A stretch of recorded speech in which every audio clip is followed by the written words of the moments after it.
मातीत मी जन्मलोय, वाढलोय. या मातीनं घडवलंय मला. एखाद्या आईशी जशी नाळ जोडलेली असते ना, तशी जोडली गेली माझी या मातीशी. आणि या मातीची किंमत आहे, कारण मी शेतकरी. लाज नाही वाटत, अभिमानी शेतकरी असल्याचा.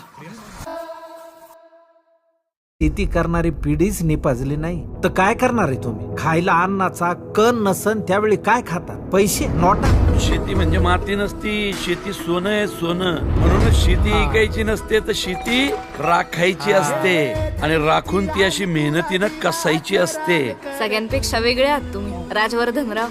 माहिती तुम्हाला, अभ्यास आहे तुमचा. शिकवा की गावातल्या लोकांना, गाईड करा त्यांना. शेती आपली माय आहे, ती लय देते आपल्याला. सगळ्या सिस्टीम मुळे बदनामी शेती. आपण सगळ्यांनी एकत्र मिळून पिकवायचं आणि एकत्र विकायचं. एक दिवस हे बदलणार, मी ते बदलणार, आणि त्यासाठी